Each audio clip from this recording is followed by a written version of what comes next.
నిజామాబాద్ జిల్లా డిచ్పల్లి కిల్లా రామాలయంలో జరుగుతున్న బ్రహ్మోత్సవాలు వైభవంగా కొనసాగుతున్నాయి. ఈ రోజు సీతారామచంద్రులకు చక్రతీర్థం కార్యక్రమం ఘనంగా నిర్వహించగా అనంతరం సీతా సమేతంగా స్వామివారు వన విహారం చేశారు.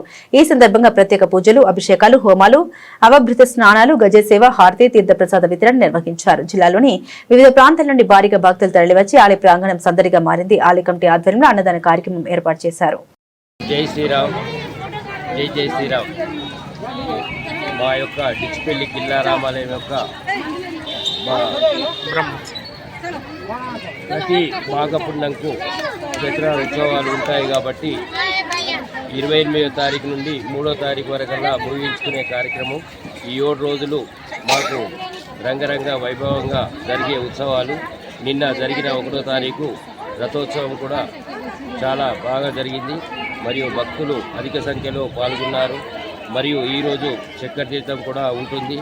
రేపు లాస్ట్ నాగవెల్లి కార్యక్రమం కూడా ఉంటుంది. మరియు మాకు ఈ గుడి డెవలప్ గురించి మన ఎమ్మెల్యే భూపతి రెడ్డి వారిదారుగా కూడా మాకు టూరిజం నుండి 3 కోట్లు కూడా వస్తాయని కూడా మేము అనుకుంటున్నాము. సార్ కూడా అసెంబ్లీలో కూడా వాగ్దానం కూడా ఇచ్చిండు. మాకు కూడా ఈ డిచ్పల్లి ఊరిని దత్తతగా తీసుకున్నట్టు మాకు వాగ్దానం కూడా ఇచ్చిండు. మాకు వచ్చే ఈ సంవత్సరం లోపల 3 కోట్ల మంజూరు చేస్తా అని కూడా మాట్లాడిండు. ఎందుకంటే ఈ డిచ్పల్లి కిల్లా రామాలయము ఎంతో రంగరంగ వైభవంగా వచ్చే భక్తులను కూడా చూసిండు. ఎంతో ఉత్సాహంగా జరుపుకునే కార్యక్రమాలు మాకు ఈ సంబంధించిన 10 ఊళ్ళు కూడా మాకు రథోత్సవాలకు సహకరిస్తాయి.